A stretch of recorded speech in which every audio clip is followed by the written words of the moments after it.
अस्सलाम वालेकुम। आज हम फर्स्ट ईयर क्लास केमिस्ट्री का आगाज़ करने जा रहे हैं। सबसे पहले हम केमिस्ट्री को देखते हैं, केमिस्ट्री क्या है।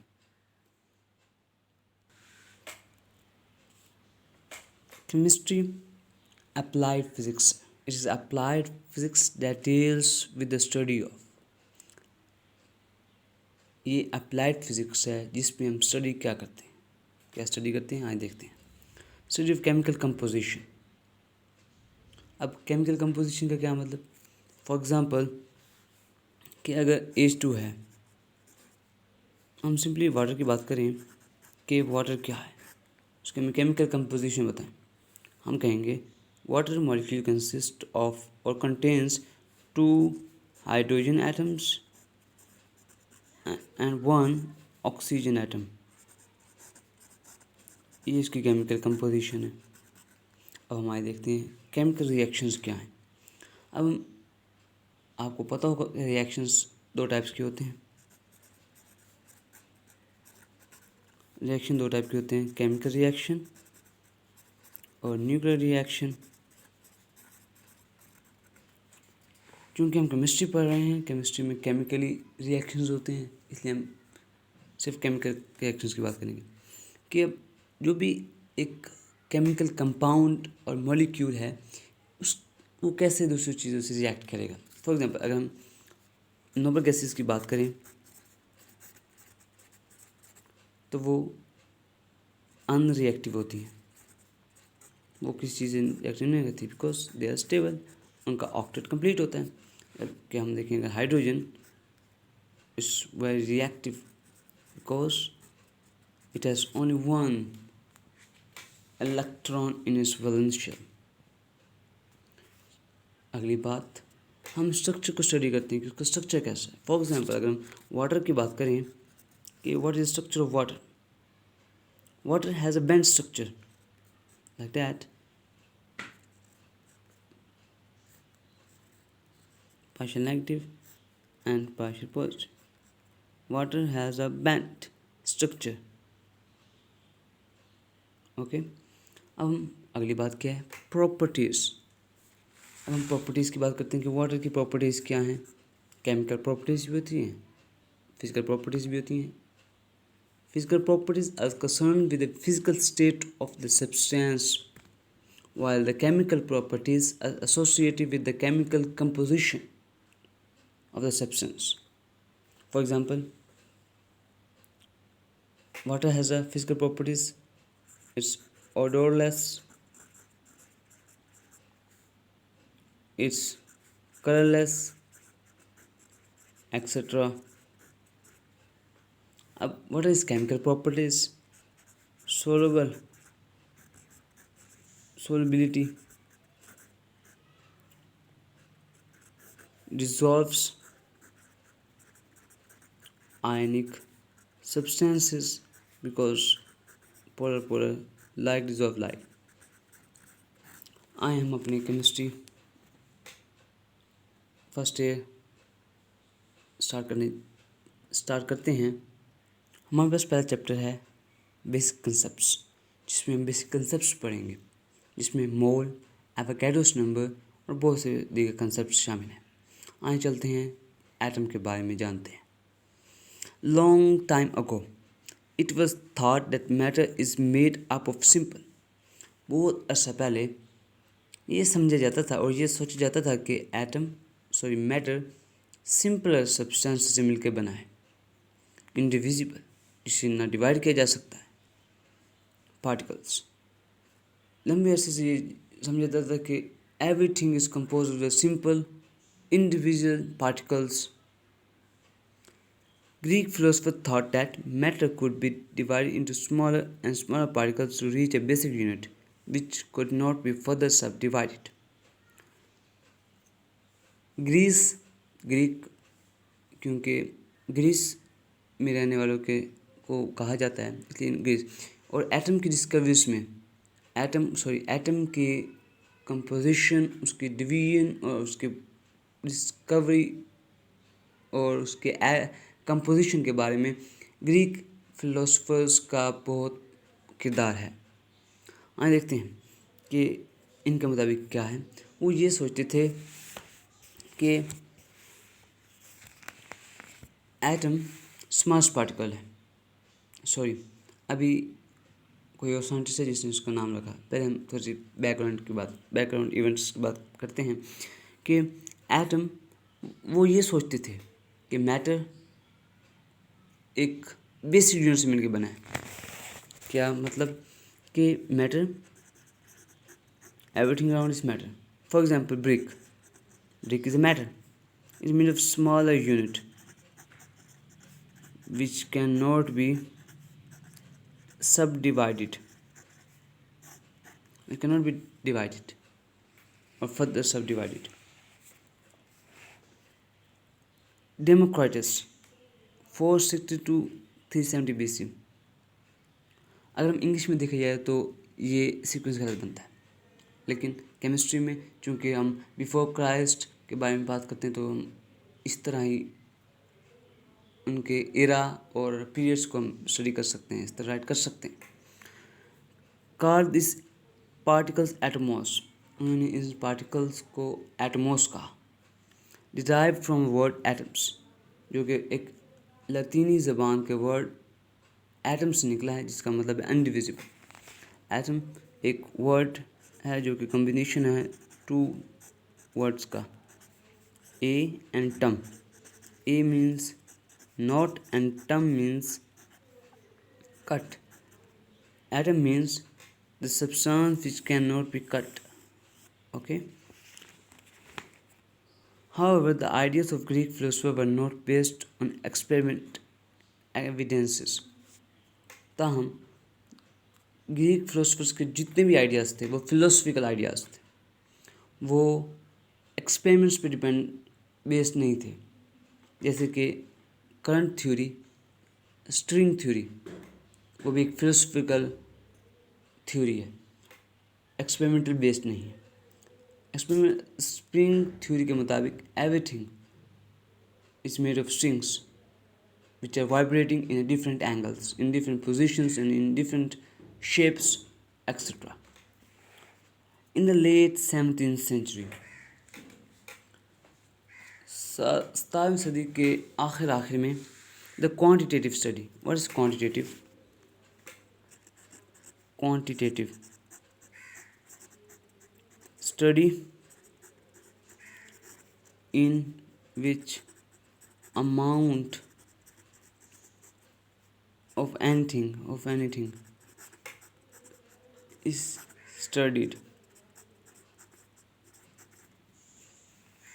क्वांटिटिव, इसमें हम मिकदार की बात करते हैं कि एक चीज़ में कितनी मिकदार है एक किसी और चीज़ की। फॉर एग्जांपल अगर हम वाटर की बात करें कि उसमें उसकी क्वांटिटेटिव कंपोजिशन क्या है, हम कहेंगे quantitative 2 atoms of hydrogen and 1 atom of oxygen is quantitative. एक और भी स्टडी होती है, हम क्वालिटेटिव स्टडी करते हैं। उसमें हम सिर्फ ये आइडेंटिफाई करते हैं कि कौन सी चीज़ इसमें प्रेजेंट है। मिसाल के अगर हम इसी की क्वालिटेटिव स्टडी करें तो हमें मालूम होगा कि इसमें हाइड्रोजन और ऑक्सीजन एटम्स हैं। ये क्वालिटेटिव स्टडी है। Quantitative study of the composition of the pure substances, इसमें थोड़ी गलती है कि प्योर सब्सटेंस तो पहले प्योर होता है। The pure matter is called substance. हम प्योर सब्सटेंस करें, इसमें हमें कंफ्यूज नहीं होना। डिस्क्लोज्ड, जाहिर किया, there are few element for the components of many substance. चूँकि उस वक्त बहुत कम चीज़ें डिस्कवर हुई थी, इस वजह से ये समझा जाता था कि चंद एलिमेंट्स ही बहुत से एलिमेंट्स को कंपोज करते हैं, वही मिलकर नए कंपाउंड्स बनाते हैं। आगे, it was also expected how elements combine to form compounds and how compounds could be broken down into their constituent elements. ये भी पढ़ा गया था कि एक कंपाउंड किन एलिमेंट्स से मिलकर बना और कैसे मिलकर बना। इसमें हम बॉन्डिंग्स की बात करते हैं। आपने बॉन्ड्स पढ़े हैं 9th क्लास में। केमिकल बॉन्ड्स, इसमें ionic bond, covalent bond, metallic bond सब स्टडी किए जाते हैं कि एलिमेंट्स कैसे कंबाइन करते तो कंपाउंड बनते हैं। मिसाल के तौर पर अगर हम वाटर की बात करें तो इसमें हाइड्रोजन बॉन्ड होता है।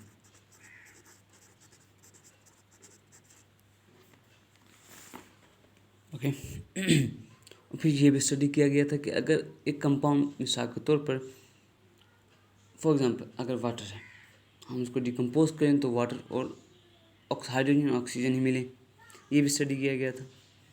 उसके बाद कुछ आहिस्ता आहिस्ता मॉडिफिकेशंस और कुछ और डिस्कवरीज होती गई और 1808 में an English school teacher John Dalton recognized that the law of conservation of the matter and the law of definite proportion could explain the existence of atom। क्या मतलब कि अगर हमने एटम को देखने के वो एग्जिस्ट करता है तो हमें दो लॉज हैं, law of conservation of energy and law of definite proportion. चलिए आज आपको law of conservation of energy, और आपको उम्मीद है कि आपको पहले मालूम होगा, लेकिन आज हम आपको मज़ीद क्लेरिफाई कर देते हैं कि law of conservation of energy, energy can not be created nor destroyed। क्या मतलब कि atoms they are also energy। According to the Einstein equation is equal to mc square, 1 kilogram mass is equal to 9 multiplied by 10 raised to power approximately 16 joule energy। Atom is also energy। If everything is composed of atom, then atom should exist। According to classical theory, it collapsed, but it's not correct। वो बिल्कुल सही नहीं है। अगली बात क्या, law of definite proportion कि everything contains a specific amount of atoms. मिसाल के तौर पर अगर ब्रिक है हमारे पास, फॉर एग्जाम्पल इसमें हमारे पास हैं जी 10,000 एटम्स। हम ये नहीं कह सकते कि 10,000 10.15 एटम्स हैं, और भी बहुत सी इस तरह के एक ख़ास लिमिट है, कभी भी आधा एटम नहीं होता, एटम पूरे ही होते हैं। हर चीज़, every living and non living things are composed of atoms. चलिए आगे बढ़ते हैं। He developed an atomic theory, the main postulate of which that all the matter is composed of the atoms of different elements which differ in their properties। इसने atomic theory दी। इसमें उसने कहा कि तमाम मैटर एटम से बना है, और एटम डिफरेंट एलिमेंट्स के होते हैं। हाइड्रोजन है, हीलियम है, बहुत सी चीज़। हीलियम तो रिएक्ट नहीं करता because it is a noble gas. Hydrogen, lithium, sodium, potassium, rubidium, francium और एक्सेट्रा एंड एक्सेट्रा। तो वो कहता है कि मुख्तलिफ एलिमेंट्स के जो एटम्स हैं वो कंबाइन करके क्या बनते हैं, एलिमेंट, और एलिमेंट्स के जो एटम्स हैं वो मुख्तलिफ सब्सटेंसेस को बनाते हैं, और जो हर एटम की जो प्रॉपर्टी है उसी एलिमेंट के दूसरे एटम से मुख्तलिफ है। मगर ये गलत है, क्योंकि हमने अगर हम 9th के पढ़ें तो हमने ये पढ़ा था कि element is the substance which contains same atoms having same properties which cannot be decomposed into the simpler substances by simple chemical means। इसका मतलब ये कुछ इसमें डिफ़ॉल्ट है, जो बाद में मॉडिफिकेशंस हुई थी उसके बाद क्लैरिफाई होता गया था कि atoms of an element are all same. अब मॉडर्न डेफिनेशन क्या है एटम की, atom is the smallest particle of element which can take part in chemical reaction. Atom वो स्मॉलेस्ट पार्टिकल है जो मुख्तलिफ केमिकल रिएक्शंस में, आपको बताता चलूँ कि रिएक्शन दो किस्म के होते हैं, एक होता है केमिकल, एक होता है physical,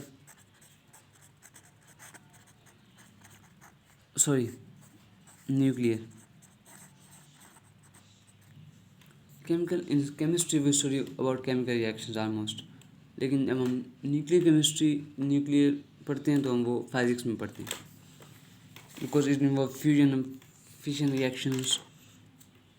okay, for example helium and neon etcetera have an independent existence. और सॉरी, मैं आपको बता रहा था कि एटम एलिमेंट का स्मॉलेस्ट पार्टिकल है जो कि हर एक केमिकल रिएक्शन में हिस्सा लेता है. कैसे? फॉर एग्जांपल आप रिएक्शन करवा रहे हैं हाइड्रोजन आयन और हाइड्रोक्साइड आयन का, इसमें एटम इन्वॉल्व है. मिसाल को आप रिएक्शन करवा रहे हैं फिशन रिएक्शन, आप मिसाल को यूरेनियम है, वो भी एटम है, वो स्प्लिट अप होकर क्रिप्टॉन और बैरियम बनाता है, कुछ न्यूट्रॉन 3 न्यूट्रॉन्स. और भी बहुत सी एग्जांपल्स हैं. जो आपके पास ब्रिक्स हैं, अब ब्रिक के लिए नॉन लिविंग, जो कि हम आम मरा ज़िंदगी में देखते हैं, रोज़मर्रा की ज़िंदगी में देखते हैं कि वो भी एक ख़ास रिएक्शन, एक केमिकल रिएक्शन, एक मिक्सचर, एक कम्बिनेशन के ज़रिए मिले हुए हैं साथ, वो भी एटम्स हैं. इसलिए वो कहता है कि हर केमिकल रिएक्शन में एटम्स लाजमी होंगे, because every living and non living thing is compose of matter, sorry atoms. Helium and neon because ये नॉर्मल गैसेज रिएक्ट नहीं करती, इसलिए इंडिपेंडेंट एग्जिस्टेंस है. लेकिन हाइड्रोजन बहुत ज़्यादा रिएक्टिव है, नाइट्रोजन भी, and oxygen exist independently because they are reactive. Simple सी बात है, जो चीज़ स्टेबल है उसको किसी चीज़ से मिलने की जरूरत ही कोई नहीं, जबकि जो अनस्टेबल है वो दूसरे से रिएक्ट करेगी और नई चीज़ें बनाएगी ताकि खुद को स्टेबल करे. उसके बाद the modern researches have clearly shown that an atom is further composed of subatomic particles like electron, proton, neutron, hypron, neutrino, antineutrino. अल्लाह ताला बहुत बड़ा खालिक है, हम उसकी तकलीफ पे हमें अल्लाह का शुक्र अदा करना चाहिए कि एवरीथिंग एटम्स बनी है. इलेक्ट्रॉन तो अब जानते हुए नेगेटिव चार्ज. अल्लाह ताला ने हर एक चीज़ का उसका पॉजिटिव बनाया है, एक नेगेटिव और एक पॉजिटिव. ये हम पे डिपेंड करते हैं कि हम किस चीज़ को पसंद करते हैं, नेगेटिव या पॉजिटिव. अल्लाह ताला ने इलेक्ट्रॉन का एक पॉजिटिव बनाया, पॉजिट्रिनो. न्यूट्रिनो ये भी पार्टिकल है, एंटी न्यूट्रिनो. और टाओ, एंटी टाओ और बहुत सी. इन सब का मकसद ये कि आप कुछ क्लैरिफिकेशन दे सकूं कि एटम पहले हम ये सिर्फ तसव्वुर करते थे कि सिर्फ इलेक्ट्रॉन, प्रोटॉन, न्यूट्रॉन्स ही हैं, लेकिन बाद में मज़ीद डिस्कस होती गई जिससे हमें पता चला कि जिसमें hyperon, neutrino, anti neutrino, positrons और बहुत सी चीज़ें, तकरीबन 100 such particles are thought to exist in an atom. के 100 से ज़्यादा पार्टिकल्स एक एटम में एग्जिस्ट करते हैं, लेकिन मोस्ट फंडामेंटल हैं वो इलेक्ट्रॉन, प्रोटॉन और न्यूट्रॉन ही हैं. A Swedish chemist J Berzelius 1779 to 1848. आपको याद होगा कि 10th में ऑर्गेनिक केमिस्ट्री के स्टार्ट में हमने पढ़ा था कि वाइटल फोर्स थ्योरी, वो भी स्वीडिश केमिस्ट जे बेजलस ने दी थी, जिसके मुताबिक कि ऑर्गेनिक कंपाउंड सिर्फ एक विचुअल फोर्स है, एक वाइटल फोर्स है जो कि सिर्फ प्लांट, सिर्फ लिविंग ऑर्गेनिजम्स में होती है, नॉन लिविंग्स में नहीं होती. लेकिन बाद में फिर डिस्कवरी होती गई, फिर एसिटिक एसिड और फिर यूरिया. Huller, FM. हूलर ने वो बनाया, इससे इसकी थ्योरी रिजेक्ट हो गई. हमें ये बताया जिसने एटॉमिक मैसेज ऑफ एलिमेंट्स के एटॉमिक मैसेज डिस्कवर किए, बताए हैं कि इसने एवरेज ली. फॉर एग्ज़ाम्पल तमाम एलिमेंट्स, एक ग्रुप के एलिमेंट्स लिए और उनकी एवरेज ली और उनके मुताबिक उनको एटॉमिक मैसेज असाइन कर दिए. इसका एक और बहुत चीज़ें, the number of his value are close to modern values of atomic masses. लेकिन पहले इसने एटॉमिक मैसेज का दिया, आपने पढ़ा होगा अप्रॉक्सीमेटली 1912 में, 1912 अप्रॉक्सीमेटली एच मोजले, इसने करेक्ट एटॉमिक मैसेज के बारे में बताया था हमें. इससे पहले जे बी बेजलेस ने दिया था हमें, एटॉमिक मैसेज के बारे में बताया था. Berzelius also developed the system of giving elements a symbol. उसने हम नहीं पढ़ा था symbol is representative letter use for an element. किसी भी एलिमेंट को रिप्रेजेंट करने के लिए हम सिंबल इस्तेमाल करते हैं, वो भी ये बेजल्स की ही कंट्रीब्यूशन। अगले लेक्चर में हम एविडेंस ऑफ एटम्स पढ़ेंगे। आज के लिए इतना। अस्सलाम वालेकुम।